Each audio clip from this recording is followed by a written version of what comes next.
வணக்கம். இந்த வீடியோவில் காஸ்ட் அக்கவுண்டிங் 2 சப்ஜெக்டில் ப்ராசஸ் காஸ்டிங் சாப்டரில் university of Madras April 2024 question பேப்பரில் கேட்டிருக்கக்கூடிய 10 மார்க்ஸ் ப்ராப்ளம் சால்வ் பண்ண போகிறோம்.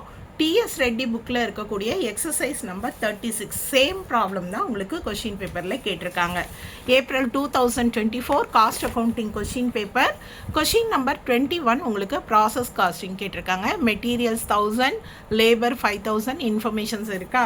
ஸோ உங்களோட புக்கில் டிஎஸ் ரெட்டி புக்கில் பேஜ் நம்பர் 10.107 எக்ஸசைஸ் நம்பர் 36 பாருங்கள். சேம் ப்ராப்ளம் தான் கேட்டிருக்காங்க, எந்த அமௌண்ட்டுமே சேஞ்ச் பண்ணலை. ஓகே, ஸோ இன்றைக்கி இந்த ப்ராப்ளம் சால்வ் பண்ணலாம்.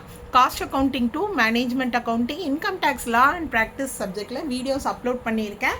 வீடியோஸ்க்கான லிங்க் நான் உங்களுக்காக டிஸ்கிரிப்ஷன் பாக்ஸில் கொடுத்துருக்கேன். ஃபஸ்ட்டு நம்ம ப்ராப்ளத்தை ரீட் பண்ணி என்னென்ன இன்ஃபர்மேஷன்ஸ் கொடுத்துருக்காங்க அப்படின்றத தெரிஞ்சுக்கலாம். எ product process through 3 process 1, 2 and 3. From the following information, prepare the process accounts assuming that there were no opening and closing stock.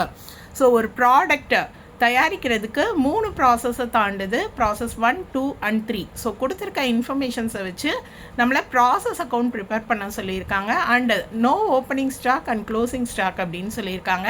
நமக்கு ப்ராசஸ் அக்கௌண்ட் ப்ரிப்பேர் பண்ணுறதுக்கு தேவையான materials, labour, overheads informations எல்லாமே கொடுத்துருக்காங்க. And பார்த்தீங்கன்னா ஒவ்வொரு ப்ராசஸ்லேயும் எவ்வளோ units அவுட்புட்டாக வந்திருக்கு அப்படின்ற இன்ஃபர்மேஷனும் கொடுத்துருக்காங்க. நார்மல் லாஸ் ப்ராசஸ் 1ல் 3%, ப்ராசஸ் 2ல் 5% and process 3 la 8%. The wastage of process 1 was sold at 25 pice per unit, that of process 2 at 50 pice per unit and that of process 3 at rupees 1 per unit. So அந்த wastage வந்து sale பண்ணுறாங்க, என்ன amount அப்படின்றது நமக்கு கொடுத்துருக்காங்க. Raw materials of 10,000 units were introduced into process 1. So process 1ல் input என்னன்னு பார்த்தீங்கன்னா 10,000 units in the beginning at a cost of rupees 1 per unit. So units அப்படின்றது 10,000, காஸ்ட் பார்த்தீங்கன்னா 1 per unit. இப்போ நம்ம ப்ராசஸ் அக்கௌண்ட் ப்ரிப்பேர் பண்ணலாம். ப்ராசஸ் 1 அக்கௌண்ட் அப்படின்னு எடுத்து எழுதியிருக்கேன். நமக்கு தேவையான லெட்ஜர் ஃபார்மேட் எடுத்து எழுதிடலாம். Particulars, units, rupees, debit side and credit side ரெண்டு பக்கமுமே அதே மாதிரி நம்ம எடுத்துக்கலாம். ஓகே, அடுத்து ஸோ நம்ம ஆல்ரெடி நிறைய ப்ராப்ளம்ஸ் சால்வ் பண்ணியிருக்கோம். டெபிட் சைடில் பார்த்தீங்க அப்படின்னா எப்போதுமே உங்களுக்கு எக்ஸ்பென்சஸ் எல்லாம் ரெக்கார்ட் பண்ணுவோம். ஃபஸ்ட்டு பார்த்தீங்கன்னா ப்ராசஸ் 1ல் வந்து நமக்கு இன்புட் வந்து கொடுத்துருக்காங்க இல்லையா, ரா மெட்டீரியல்ஸ் அப்படின்னு கொடுத்துருக்காங்க 10,000 யூனிட்ஸ். ஸோ அதை ஃபஸ்ட்டு நம்ம ரெக்கார்ட் பண்ணிடணும். To raw materials introduced, raw materials introduced எவ்வளோ கொடுத்துருக்காங்கன்னு பார்த்தீங்கன்னா 10,000 யூனிட்ஸ் அண்ட் 1 per unit இல்லையா. ஸோ 1 per unit அப்படின்னா நீங்கள் மல்டிப்ளை பண்ணணும். 10,000 into 1 உங்களுக்கு என்ன கிடைக்கும், அதே 10,000 rupees கிடைக்கும். ஓகே, ஸோ அமௌண்ட் காலமில் நான் 10,000 எடுத்து எழுதிக்கிறேன். மறுபடி வந்து இந்த ப்ராசஸ் 1ல் இருக்கக்கூடிய இன்ஃபர்மேஷன்ஸ் பார்த்துக்கலாம். இது வந்து raw materials introduced. Once again வந்து நமக்கு மெட்டீரியல்ஸோட அமௌண்ட் மட்டும் கொடுத்துருக்காங்க, அதர் மெட்டீரியல்ஸ். ஓகே, ஸோ இந்த மெட்டீரியல், லேபர், ஓவர் ஹெட்ஸ் இந்த மூணுமே வந்து நம்ம டெபிட் சைடு தான் எப்போதுமே ரெக்கார்ட் பண்ணுவோம் இல்லையா. So 2 materials, 2 labour and 2 overheads அப்படின்னு எடுத்து எழுதியிருக்கேன். இதுக்கெல்லாமே என்ன அமௌண்ட் கொடுத்துருக்காங்களோ அதை நம்ம எடுத்து ரெக்கார்ட் பண்ணிக்கலாம். ஓகேவா. ஸோ மெட்டீரியல்ஸ் பார்த்தீங்கன்னா 1000, லேபர் 5000, ஓவர் ஹெட்ஸ் 1050. இந்த அமௌண்ட்டை நான் அமௌண்ட் காலமில் எடுத்து எழுதிடுறேன். Materials 1000, overheads 5000, labour 5000, overheads 1050. Okay, so debit சைடான இன்ஃபர்மேஷன்ஸ் எல்லாமே எழுதிட்டோம். ஆக்சுவல் அவுட்புட் கொடுத்துருக்காங்க, நார்மல் லாஸ் கொடுத்துருக்காங்க. நார்மல் லாஸ் நம்ம எந்த பக்கம் ரெக்கார்ட் பண்ணணும், கிரெடிட் சைடு என்ன பண்ணணும், ரெக்கார்ட் பண்ணணும் இல்லையா. ஸோ பை நார்மல் லாஸ் அப்படின்னு நான் ரெக்கார்ட் பண்ணுறேன், எடுத்து எழுதிக்கலாம். ஸோ நார்மல் லாஸ் வந்து பர்சன்டேஜில் கொடுத்துருக்காங்க, 3%ன்னு கொடுத்துருக்காங்க இல்லையா. ஸோ நம்மளோட இன்புட்டில் தான் 3%. இன்புட் பார்த்தீங்க அப்படின்னா 10,000 யூனிட்ஸ், 10,000 யூனிட்டில் 3% கண்டுபிடிச்சிக்கலாம். ஓகே, ஸோ 10,000 யூனிட்டில் 3% கண்டுபிடிச்சா 300 யூனிட்ஸ். அண்ட் இதை என்ன ரேட்டுக்கு சேல் பண்ணுறாங்க பார்த்தீங்கன்னா 25 pice per unit ப்ராசஸ் 1ல் இல்லையா. ஸோ இந்த 300 யூனிட்ஸ் இன்ட்டு 25 நீங்கள் மல்டிப்ளை பண்ணிக்கோங்க. உங்களுக்கு அமௌண்ட் கிடைக்கும். இது வந்து 0.25 ருப்பீஸ் கிடையாது, பைஸ் இல்லையா. ஸோ 300 இன்ட்டு 0.25 75 ருப்பீஸ் கிடைக்கும். ஓகே, ஸோ அடுத்து பார்த்தீங்கன்னா நமக்கு அவுட்புட் கொடுத்துட்டாங்க. ப்ராசஸ் 1 கம்ப்ளீட் ஆகும்போது நமக்கு டோட்டலாக 9500 யூனிட்ஸ் வந்து கிடச்சிருக்கு. ஓகே, ஸோ இப்போ இதை நம்ம ட்ரான்ஸ்ஃபர் பண்ண போகிறோம். By transfer to process 2 account, transfer to process 2 account. இப்போ நீங்கள் ட்ரான்ஸ்ஃபர் பண்ணுறதுக்கு எவ்வளோ யூனிட்ஸ்னு எடுத்து எழுதுங்க. 9500.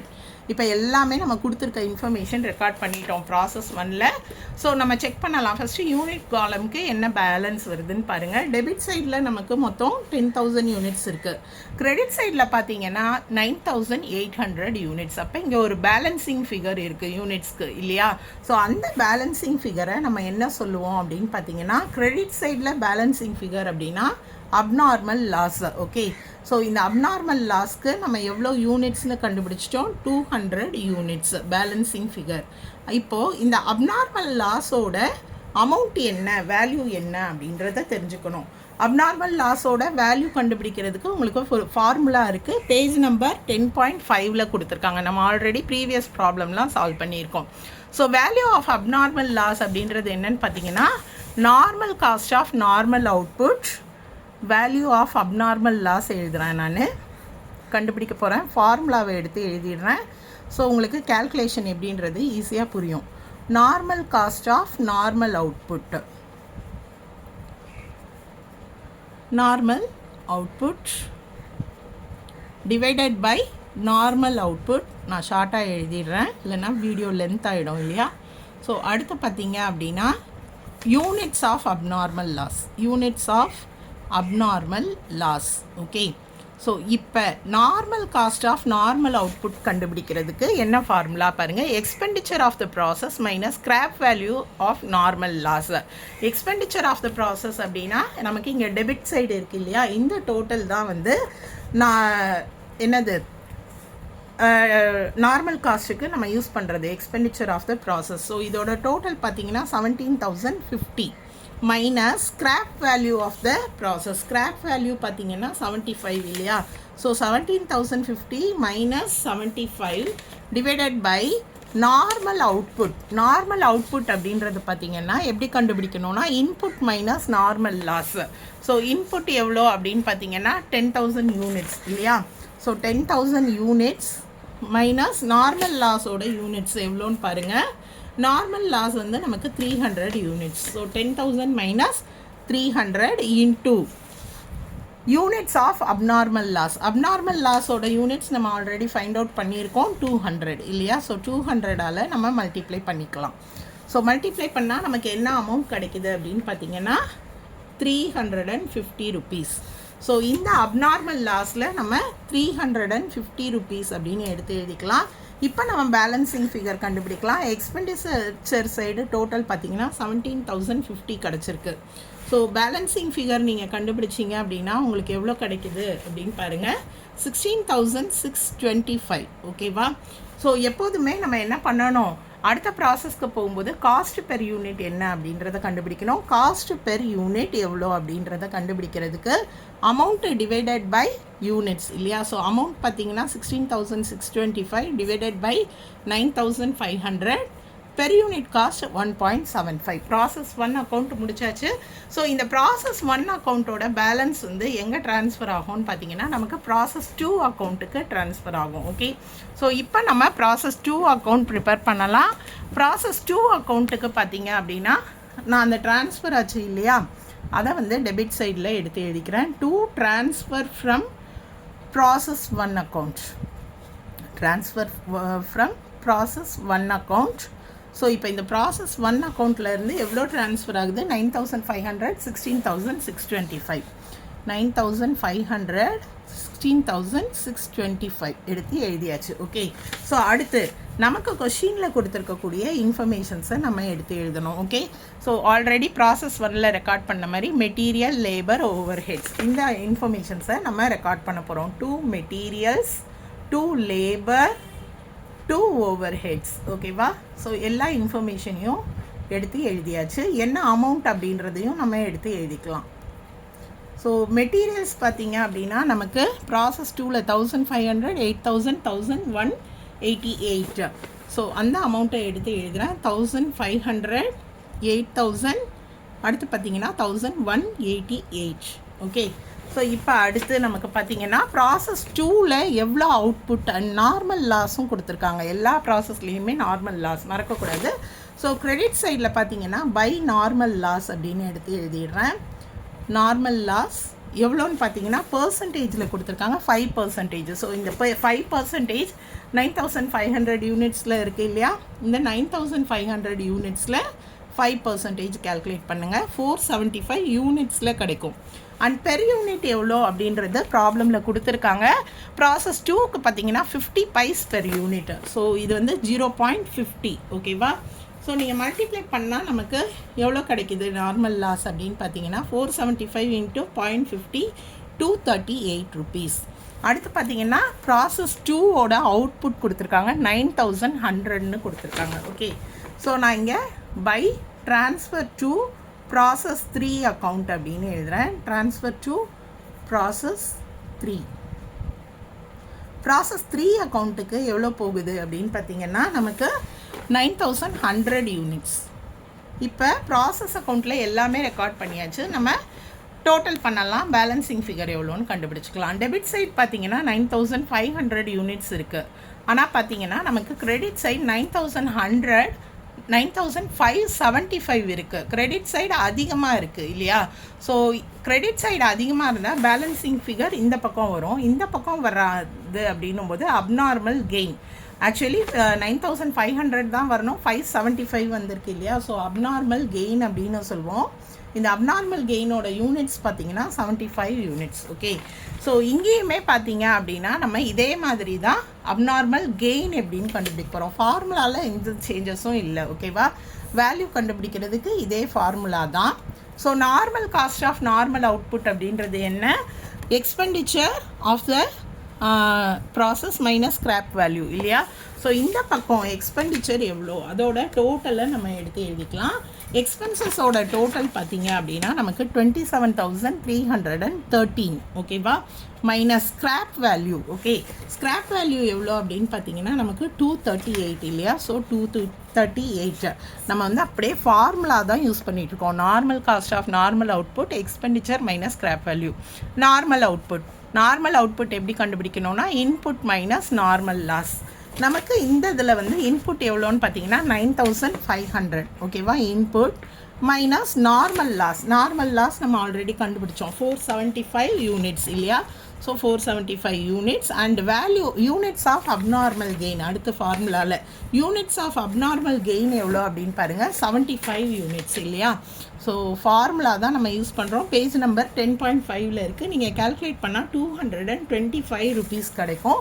ஸோ 225 அப்படின்னு நான் இங்கே அப்நார்மல் கெயினுக்கு வேல்யூ கொடுத்துட்றேன். இப்போ நம்ம கம்ப்ளீட்டாக முடிச்சோம். உங்களுக்கு வந்து 9575 கிடச்சிடுச்சு. ஓகே. டோட்டல் வந்து 9575 யூனிட்ஸில் என்ன அப்நார்மல் கெயின் போட்டோம் இல்லையா? இங்கேயுமே 9575.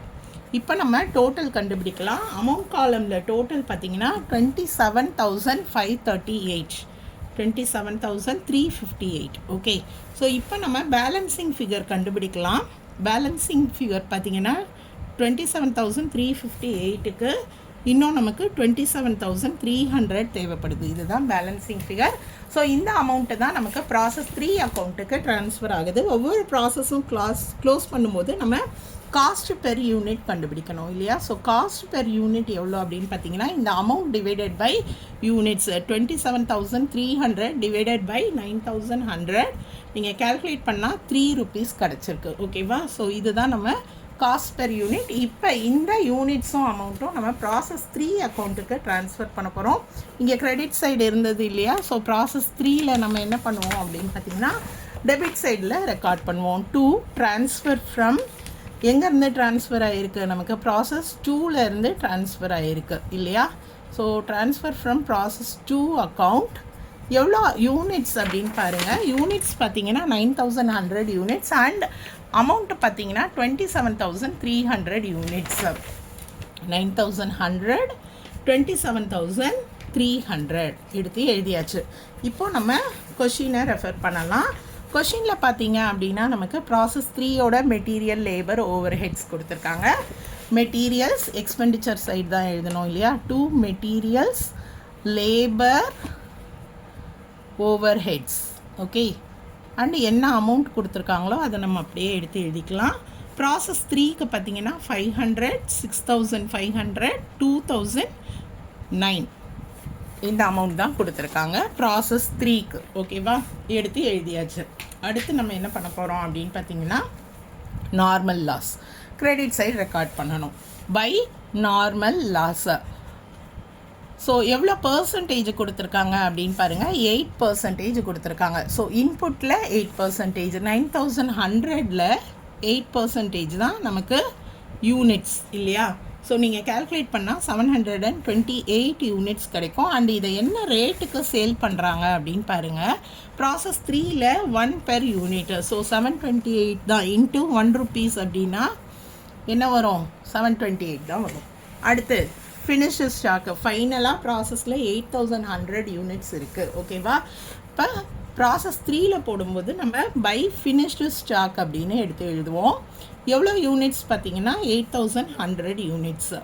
ஓகே, இப்போ ப்ராசஸ் 3 அக்கௌண்ட் ப்ரிப்பேர் பண்ணியாச்சு. இதில் பேலன்சிங் ஃபிகர் அமௌண்ட் என்ன அப்படின்றத கண்டுபிடிக்கலாம். இந்த பக்கம் 9,100 யூனிட்ஸ் இருக்குது, ஆனால் இங்கே நமக்கு கம்மியாக தான் இருக்குது இல்லையா. ஸோ அப்போ நமக்கு கிடைக்கக்கூடியது அப்நார்மல் லாஸ். பேலன்சிங் ஃபிகர் இந்த பக்கம் வந்தது அப்படின்னா நம்ம என்ன சொல்லுவோம்? Credit side abnormal loss. So balancing figure 272 units போட்டால் தான் நமக்கு 9,100 யூனிட்ஸ் கிடைக்கும் இல்லையா. ஸோ நம்ம ஃபஸ்ட்டு எதை டேலி பண்ணிட்டோம்? நம்பர் ஆஃப் யூனிட்ஸை. ஸோ நார்மல் லாஸ் கண்டுபிடிக்கிறதுக்கு ஃபார்முலா தெரியும் இல்லையா. அதே ஃபார்முலா தான் நம்ம அப்ளை பண்ண போகிறோம். Value of abnormal loss normal cost of normal அவுட்புட்டும். ஸோ இங்கேயே நான் கண்டுபிடிக்கிறேன். Normal cost of normal output அப்படின்றது என்னென்னா expenditure of the process minus scrap value. Expenditure of the process minus scrap value தான் என்னது? Normal cost of normal output. Expenditure of the process இந்த பக்கத்தோட டோட்டல் தான் எக்ஸ்பெண்டிச்சர் இல்லையா. ஸோ இந்த expenditure of the process எவ்வளோன்னு பார்த்தீங்கன்னா 36,309. ஓகே, அண்ட் இதில் ஸ்க்ராப் பார்த்தீங்கன்னா நம்ம 728 மைனஸ் பண்ணலாம். அடுத்து நம்ம நார்மல் அவுட்புட்க்கு ஃபார்முலா என்னன்னு பார்த்தீங்கன்னா input minus loss, normal loss இல்லையா. ஸோ இன்புட் எவ்வளோ அப்படின்னு பார்த்தீங்கன்னா ப்ராப்ளமில் 9,100 மைனஸ் நார்மல் லாஸ் எவ்வளோ அப்படின்னு பார்த்தீங்கன்னா 728 யூனிட்ஸ் மைனஸ் 728 யூனிட்ஸ்.